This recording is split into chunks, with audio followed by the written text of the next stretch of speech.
আপনাকে শুভেচ্ছা জানাচ্ছি রোজিস কিচেনে। আজকে আমি কালাই রুটি বানানো দেখাবো। কালাই রুটির সাথে দুইটা ভর্তা বানিয়ে দেখিয়েছি। একটা হচ্ছে পেঁয়াজ ভর্তা ও বেগুন ভর্তা। প্রথমে এখানে এই যে কালাই আটাগুলো মেখে নিয়েছি। এখানে শুধুমাত্র লবণ ও নর্মাল পানি দিয়ে মেখে নেওয়া হয়েছে। অনেকেই লবণ পছন্দ করে না, সেক্ষেত্রে লবণটা বাদ দিতে পারেন। শুধুমাত্র নর্মাল পানি দিয়ে মেখে নিলেই হবে। আর ডোটা কিন্তু এই যে এরকম হবে, হ্যাঁ, খুব বেশি কিন্তু ডোটা পাতলা করা যাবে না। কালাই রুটির ক্ষেত্রে এরকম ডো হলেই বেশি ভালো হয়। প্রথমে আমি বেগুন ভর্তাটা বানিয়ে নিব। তো এখানে এই যে পেঁয়াজ কেটে নিয়েছি আর এদিকে এই যে মরিচগুলো পুড়িয়ে নিয়েছি। এখানে এই যে বেগুনটা কিন্তু পুড়িয়ে নিয়েছি, হ্যাঁ, বেগুন কিন্তু কোনো তেল বা লবণ দিয়ে মাখাইনি। জাস্ট বেগুনটা এভাবে পিস পিস করে কেটে ধুয়ে নিয়ে তারপরে এই যে এই খোলাতে ভেজে নিয়েছি, কোনো প্রকার তেল ছাড়াই কিন্তু। তো এইভাবে এই বেগুনের ভর্তাটা বেশি মজা লাগে। তো সাধারণভাবে যেভাবে ভর্তা করা হয় লবণ ও তেল দিয়ে এখন এগুলো মাখিয়ে নিব। তো মরিচটা গুঁড়ো করার পরে আমি মরিচের সাথে পেঁয়াজগুলো একটু ভালোভাবে চটকিয়ে চটকিয়ে মেখে নেব। পেঁয়াজটা একটু ভালোভাবে মেখে নিলে ভর্তার স্বাদটাও ভালো আসে। আর যেহেতু পেঁয়াজ ভর্তা হবে আলাদাভাবে, তো পেঁয়াজ ভর্তাটা এইভাবে মাখলে খেতে ভালো লাগে। এখন তেল দিয়ে সুন্দর মতো মাখিয়ে নিব।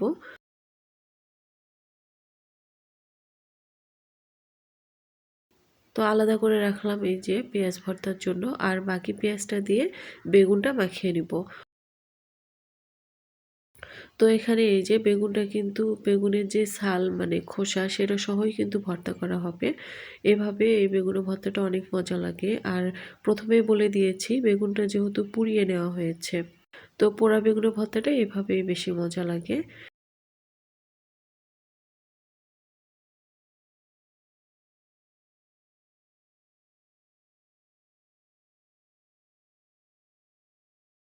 তো এখন আমি কালাই রুটিটা হাতে কিভাবে বানানো হয় সেটাই দেখাবো। অলরেডি আগেই ২-১টা কালাই রুটি বানানো হয়ে গিয়েছে। তো আমি একটা প্রসেস শুধু দেখিয়ে দিচ্ছি হাতে বানানোর।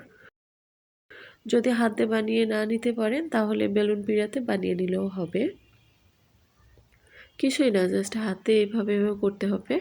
এটা কিন্তু ডোটার উপর নির্ভর করবে যে আপনি হাতে বানিয়ে নিতে পারবেন কিনা। ডোটা কিন্তু এরকমভাবে পারফেক্ট তৈরি হলে ভালোভাবে রুটিটা বানানো যায়।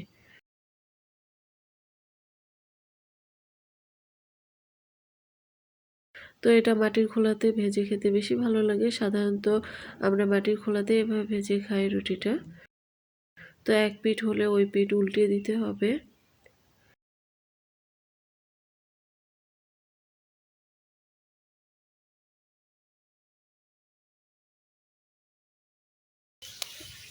এভাবে শীতের সময় এই খড়ির চুলার যে আগুন, পাশে বসে কালাই রুটি খেতে কি যে মজা লাগে।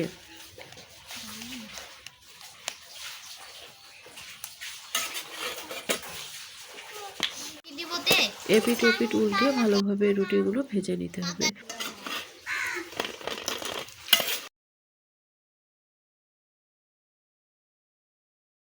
তো আমি একটা ভাজানো দেখিয়ে দিলাম এই যে। তো এখন আমি খাবো, কারণ ভিডিও করতে করতে রুটি ঠান্ডা হয়ে যাচ্ছে, ঠান্ডা হলে খেতে ভালো লাগবে না। আশা করছি আজকের ভিডিওটি আপনার ভালো লেগেছে। ভালো লাগলে লাইক কমেন্ট শেয়ার করে পাশে থাকবেন। আল্লাহ হাফেজ।